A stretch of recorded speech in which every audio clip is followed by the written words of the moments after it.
This is St. Louis on the Air from St. Louis Public Radio. I'm Elaine Cha. And I couldn't find, it was just really hard to find anybody that had availability. They actually have empty classrooms. Like, they can't hire enough staff. You have to constantly tell them, no, we're not going to have any opening. It's actually can become kind of like a second job just to obtain that help. Sure. You know, if there's 20 people in my kids' class, and we're all paying, say, even just $600 a month, that seems like that should be enough to pay the people who care for our kids, who, we want to make sure they're taken care of. When child care facilities have trouble finding and keeping enough staff, that also means troubles for families needing care for tots. The number of daycare facilities was in decline before the coronavirus pandemic hit, and COVID seriously exacerbated the problem. The number of state-approved childcare slots in St. Louis dropped by almost 890, and that's kids and families without spots. In St. Louis County, slots dropped by nearly 1,400, and that's according to data from the Missouri Department of Elementary and Secondary Education. Chelsea Burkout can speak firsthand to the effects of these declines. When she was pregnant in 2020, at the end of her first trimester, Chelsea received advice to start looking for childcare right away. She thought that she had more time to do so, but heard otherwise. So they started looking at daycares. I was calling, center after center, and all these different providers. And I couldn't find, it was just really hard to find anybody that had availability. And so I think, this list of criteria that I had in my mind about what I wanted really got whittled down to, the only criteria was whether they had availability or not, which is just not a good feeling when you're a new parent and it wasn't, financially or emotionally what I had expected the experience to be like. So we did eventually find a couple centers that seemed like they were going to have availability for us. So we paid the registration fees, we got in the wait list. I had my baby, went on parental leave, and then about a month before I was set to go back to work, I reached out to both of them to touch base. And the first one that was our kind of most promising option responded and said, I hope that you have a plan B. and it's not looking like we're going to have space for you after all. And they couldn't give me a time frame for when they were going to have space. So I checked in with our other center that we were on the wait list for, and the same thing. They didn't have any space for us, couldn't give me any sort of time frame. It was stressful. Chelsea was trying to figure out how she could go back to work. They ended up having to rely on family members to watch the baby. And unfortunately, we didn't have any family in the St. Louis region. So my parents flew in and stayed with us for a couple weeks to help do childcare. And then I ended up we drove with my 3-month-old baby across 3 states to go stay at my parents' place for another 2 weeks, and ultimately wrapped up work at that point. Chelsea and her husband ended up moving from St. Louis to Milwaukee in order to be closer to family. She said the decision was in part based on their experience trying to find childcare. And it's hard. I mean, I think when I think about my village, I left a really supportive friend group in St. Louis, and that was also really hard. It was a trade-off, really. Do we stay here where we have a really supportive friend group but no family, or do we go closer to where we have, established family but not an established friend group yet? Ultimately, I think friends were a huge source of support, but everybody else was working, they were working, so they couldn't really help with that childcare piece, and that childcare piece is what we most needed at the time. childcare is even harder to find for residents outside the greater St. Louis region, a reality that Missouri Independent reporter Clara Bates found in a recent investigation. Her reporting found that childcare facilities are facing huge staffing shortages and parents are struggling with long wait lists for care. And that's despite hundreds of millions in federal pandemic relief money pouring into the state. Clara joins us now to discuss this. Welcome to the show, Clara. Thank you for having me. As we noted in our intro, childcare challenges are not a new phenomenon. What was your tip-off for this particular investigation? I think we've been hearing more in the last few years about wait lists for childcare facilities than we had in decades before, even though it has long been a problem, as you mentioned, because of COVID and the economic market, other factors. So hearing about these really long wait lists for parents, plus some childcare providers say they actually have empty classrooms, like they can't hire enough staff. So I think those two factors combined sort of pose a puzzle economically. If there's so much demand, why can't supply keep up? And so just hearing for the first time that these wait lists can sometimes be over a year. Even if you notify a provider right when you get pregnant, it might not be enough. So that's kind of what led us down this investigation, along with the nonprofit Muckrock. Mm-hmm. And why did this warrant such a deep dive treatment? For one, the legislature and Governor Mike Parson have pointed to childcare this year as a priority. I think for Parson and others, it's a workforce issue primarily. People are leaving the workforce or oftentimes missing work. Missouri Chamber of Commerce study found that the costs to the state are close to $1 billion, I think.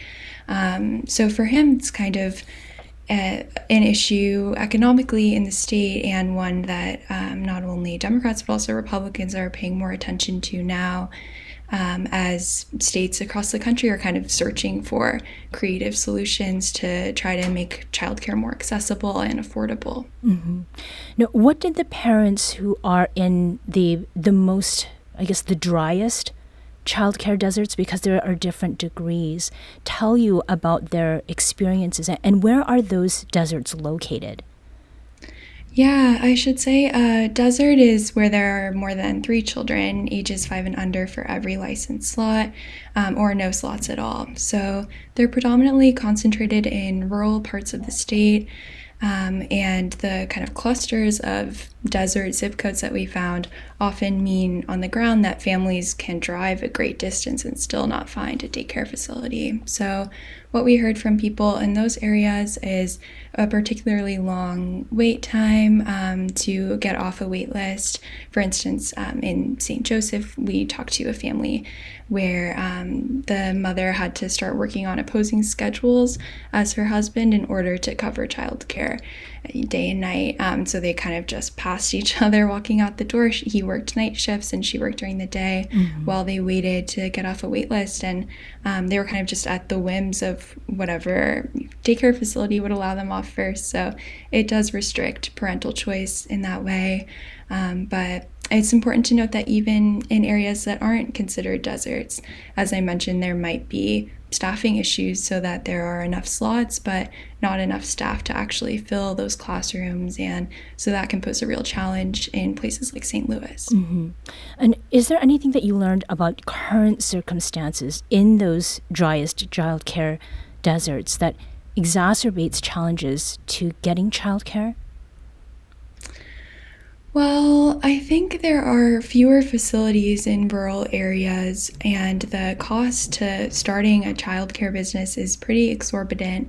There are federal funding streams, but our preliminary analysis of the data, again with the data reporter Dylan Bergen, who I worked with, We found that the funding, which came from the federal government and the state is now dispersing, like COVID relief funding, that actually it's not going to those deserts for the most part.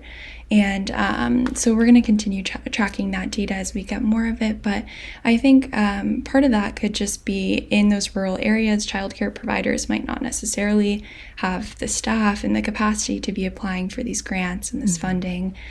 So there are a lot of challenges to starting up new facilities in those areas. And when there aren't licensed facilities in your area, parents might have to go to unlicensed facilities that don't abide by the state's strict regulations, or they might have to make choices, as you mentioned, that aren't, their ideal circumstance because they just have such limited options. Now, in our final minute, you also reported recently about problems with Missouri's child care subsidy program. Applicants often face long call center wait times and onerous paperwork requirements, and child care providers who accept the subsidy often don't get paid on time. What steps need to be taken in order for families who rely on these subsidies to actually get the help they need and for daycare centers to get paid? Well, earlier this year, someone calling the state for help with the child care subsidy, again, the federally funded assistance program that you mentioned, had to wait almost 3 hours to reach a representative. There isn't great national data on this, but from contacting the bordering states of Missouri, the wait times are usually a few minutes. In Missouri, though, it's been hours. And these are people who have full-time jobs who often have to take time off work just to sit on hold to get the assistance for which they qualify.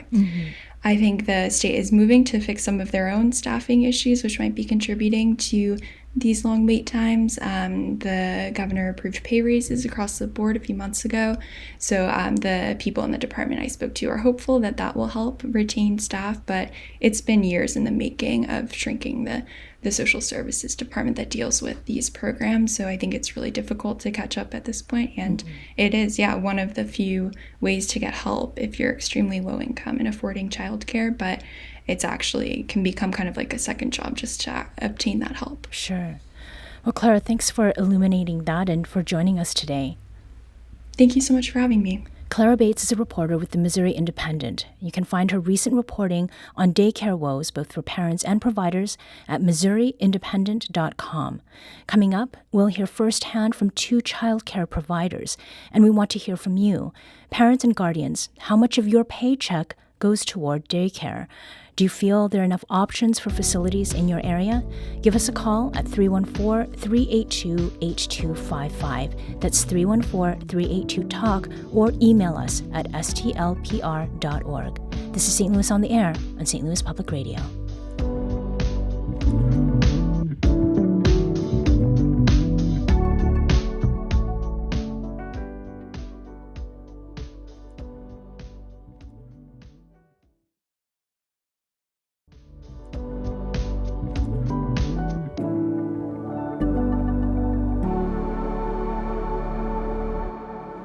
Welcome back. We're talking about how staffing challenges and low wages have left St. Louis area childcare providers in a tough spot, all at the same time that parents are struggling to pay their daycare bills.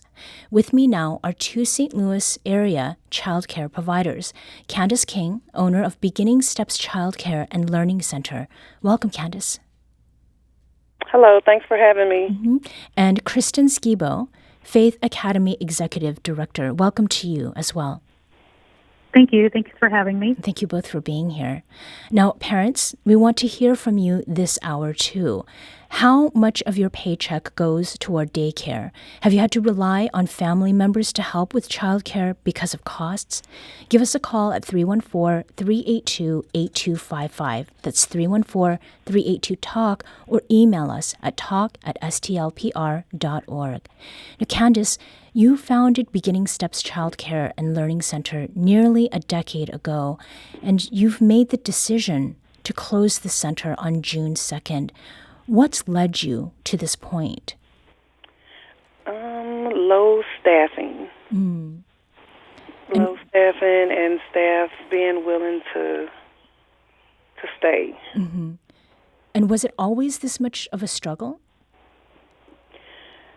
It wasn't always much of a struggle with staff because at first I only had like 10 children where I was able to work by myself, but then it became where I needed a little bit more time for myself, so I had to hire more people.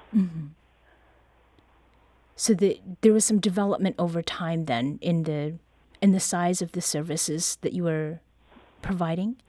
Yes. Okay. And when did it start becoming really difficult to get the help that you needed? I'm going to say right before COVID. So this is about 2019, 2020? Yes. And what's behind the struggle to staff your facility, you think? I think the pay, child care, it doesn't pay much, so you can't offer your staff the best wages. You can give them incentives, but they still have families and lives that they have to, they depend on me for them to take care of their families. So. Right.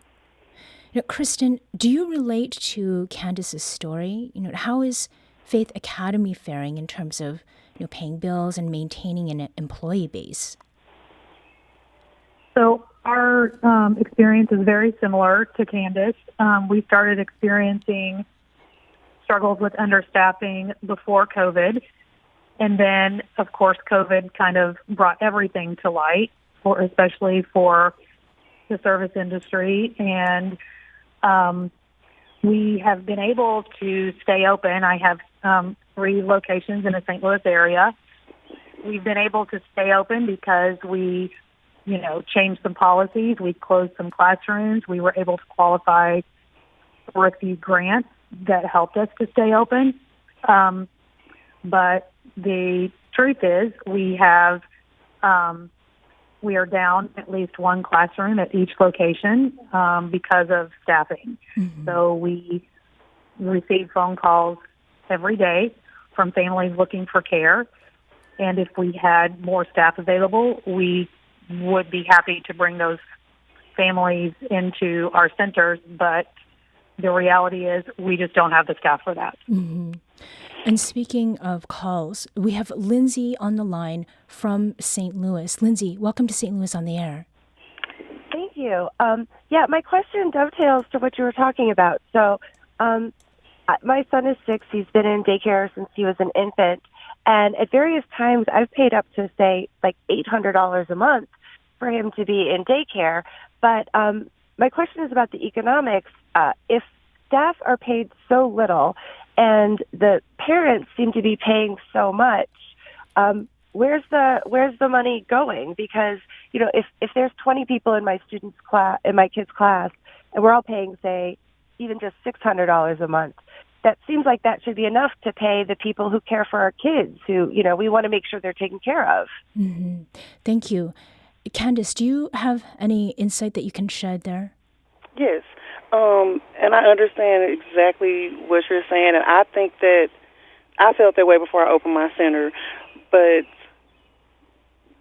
once you get all of those kids in there and they're all paying, like you said, $500 or $600 a month, you still have overhead, you have to pay all your staff, you have to buy all the supplies, and I think you can even pay a fair wage. And all of the work that comes with being a provider, some of the staff just feel like they're not being paid enough to deal with what they have to deal with. So it's not so much that we're paying them so little. I just don't think it's not even enough. Kristen, on the note that has to do, I guess, with ratios of kids to caretakers, can you speak to that, and in particular, what that is with infants that you're caring for? So the ratios that we operate with are 1 to 4, so 1 teacher to every 4 infants. And then toddlers is 1 to 8 or 1 to 10. And then preschool-age children is 1 to 10. And then as they get a little bit older, it can be 1 to 12 or 1 to 15. And does that account for the reason care for infants is more expensive and that it gets cheaper as the kids get older? Yes, that's exactly the reason. And then that caller, I completely understand that frustration for us. I agree with Candace as well. We have been able to increase our pay rates for our staff because we were increasing tuition.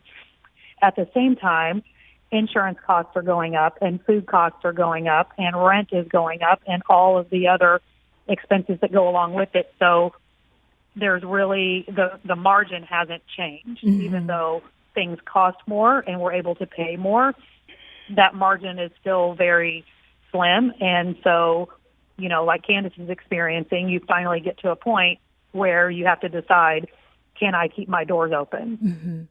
Now, we got a tweet from Mary who said, until I got pregnant, I had no idea how hard it is to find childcare, especially for infants. This is an equality issue and a workforce issue with impacts ranging far beyond the family looking for childcare. We also had Jenna Neal of Afton who writes in about her experience. And she says, we technically have care for both of our kids at this point. Our oldest is 4 years old and has been at a center since they were 7 months old. Our youngest is supposed to start daycare at the end of May. We recently found out that there has been a nearly 14% tuition increase in the baby room. We expected an increase, but not that much. Shortly after that, through the grapevine, I learned that drastic changes were being made to staff benefits, and because of those changes, 4 teachers quit. Parents are not getting information or answers from the center's leadership, and decision makers are panicking about whether or not we'll have care for our kids. I don't have a backup plan in place because we've been happy at this center and we had no reason to think we'd need a backup plan. And then she adds, there are 9 to 12 months longer waiting lists at the centers we'd feel comfortable sending our kids. So what happens if our center shuts down completely or if they shut down the baby room? I'm not sure. My best option at this point is to quit my job to take care of the kids until my oldest starts kindergarten in 2024, which also gives us time to get on wait lists at other facilities for our youngest to be able to start in 9 to 12 months. So, there's a lot of information there, but for you hearing these, Kristen and Candace, what parts of it sort of resonate with what you have heard your families having to deal with because of the shortages that you're facing at your centers? Yeah. So I completely understand where that family is coming from, and that is very common right now at our locations. We are not able to offer any availability until maybe January of 2024, and that's not even a guarantee because we just don't know what the staffing is going to look like at that time. Also, what we've experienced over the last few years is that our center fills up with children, which is amazing, and then those families are kind of our repeat customers. So when their children get a little bit older, they are expecting another child. And so our current enrollment continues to fill up our infant room. So we very rarely have an opening for anyone outside of our currently enrolled families.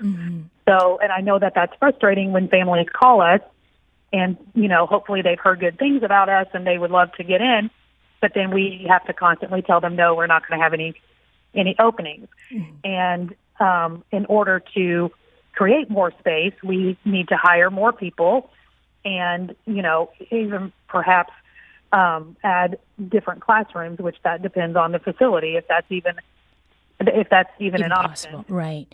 We're speaking with Kristen Skibo, who's Executive Director of Faith Academy, as well as with Candace King, who's the owner of Beginning Steps Childcare and Learning Center. Candace, What do you make of what Kristen has just shared and what we'd heard from our callers? Well, my center is really small.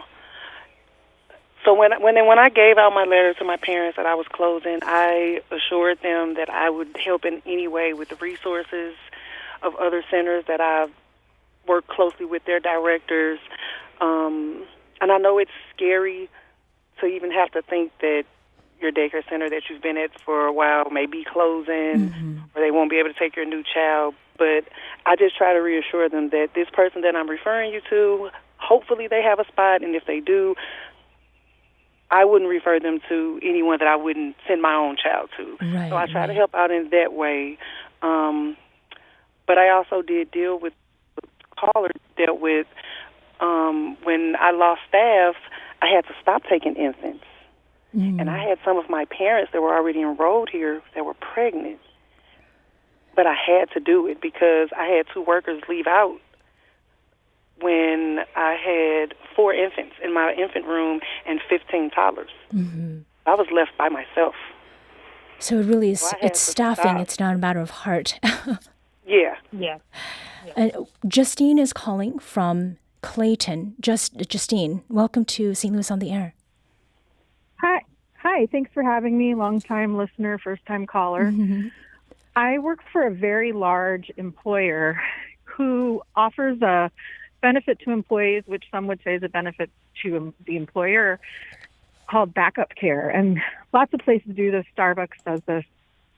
And what happens is when my child cannot, for whatever reason, go to the regular child care provider that I am lucky enough to have found, or school, they will send a background checked, vetted child care giver to my home to take care of the child in my home, or I can take the child to center-based care, assuming the center has opening spots. Last year we had a lot of problems because, and it continues this year, because even the backup care could not find enough people. And I would, the morning of, when I'm having this quote-unquote emergency situation, I would not be able to, backup care would call and say, we can't fulfill your reservation. This year, the employer successfully negotiated that it would include paying me back for hiring someone of my choosing. And so that's been really helpful because there might be somebody I trust who may not make the vetting process who could still come to my home and help me out. So essentially, the issue is that you are offered some assistance by your employer, but that assistance doesn't go where it needs to because there's just not enough people. Yes, that can happen, absolutely. And so they negotiated an additional service through the backup care company to allow a little more flexibility. And that sounds like thank you so much for calling. It sounds like a situation that many people don't have the luxury of enjoying. I'm not sure to what extent there are listeners out there who also have that kind of access. Now, to the point about child care centers and infants in particular. Yesterday, our producer spoke with Nicole Mazanek, an in-home daycare provider and birth doula who's worked in early childhood development for 16 years. Nicole mentioned that while centers can take infants as early as 6 weeks, and it's her job to watch infants as young as that age, she recognizes that it's often better for infants to be with their parents when they're that young. The reality is the United States kind of forgets about postpartum at week 6, whereas other countries really respect the fact that postpartum is a full year. And a lot happens in that full year, both with the parents and with the infant developing. And so we're good about the 6 weeks in our community, not so much our government, but we're good in our community about the 6 weeks and really respecting that. But 6 weeks is actually not a lot of time at all. 6 weeks is just a month and a half, and that's kind of the bare minimum that most people can get by with, getting off. And so we are seeing more companies also taking the brunt of it and giving more leave to the to their employers or their employees, but it's also just not enough, and it's not their responsibility either. And that's tricky too, but the government should definitely, be putting more things in place to make that transition a lot easier. Now, there's a lot to unpack there. We could have an entire discussion that is on infant care. But Candace and Kristen, I'm curious to hear your thoughts on the role of the federal government and what it should be doing, particularly for early childhood, both in terms of making sure parents have enough time with their infants before being called back into work, but also in terms of making sure that our childcare centers and systems don't collapse. What are your thoughts on that? Kristen? So we have been, in the state of Missouri, the government has made several grants available for retention purposes and to come alongside child care centers to help us keep our doors open. And that has been helpful. However, there's also some issues with that. For example, not every child care provider or center qualifies for those grants that are available. I just read a statistic today that the newest grant that is available right now, only 34% of providers that are eligible have applied for it. So there's money out there available to help specifically for the challenges that we're facing. As far as what should the government do to support families so that maybe they don't need to bring their children into child care as early as 6 weeks, I think that's more of an employer question maybe than a government question.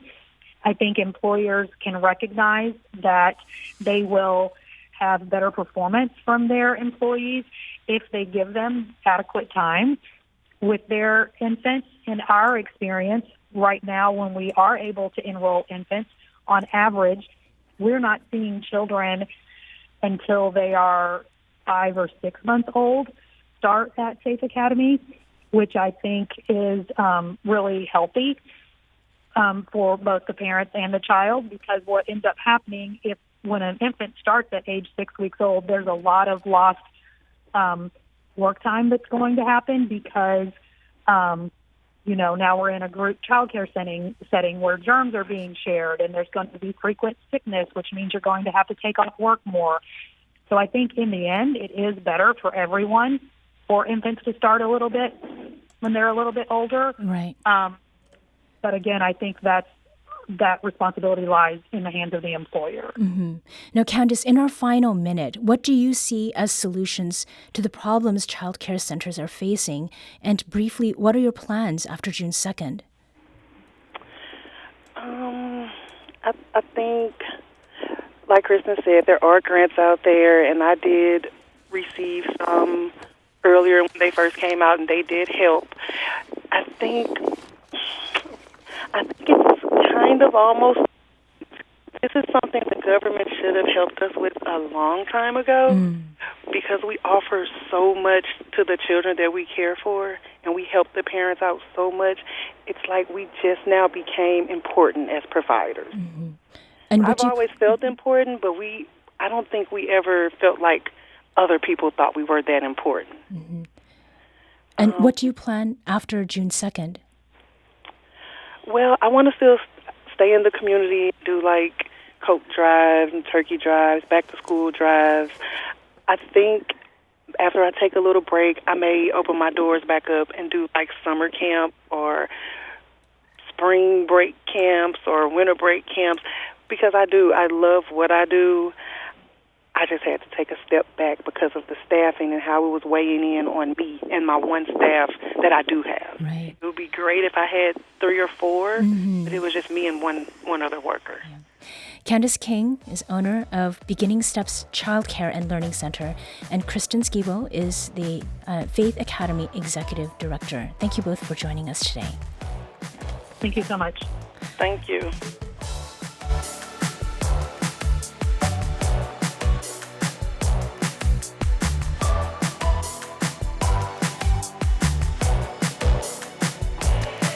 This episode was produced by Emily Woodbury. Audio engineering and podcast design by Aaron Dorr. Our executive producer is Alex Hoyer. St. Louis on the Air is a production of St. Louis Public Radio. Understanding starts here. Our podcast proudly supports St. Louis artists by using music from Life Creative Group. Do you find yourself regularly listening to episodes of St. Louis on the Air? Suggest us to a friend you think might enjoy our conversations, and leave us a review and rating on Apple Podcasts on the App Store.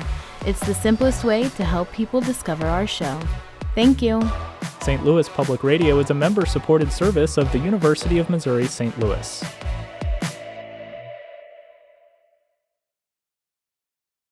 Support comes from the Missouri Forest Products Association, committed to conservation and careful management of the state's forests to make them more resilient and better habitats for wildlife. ChooseWood.com.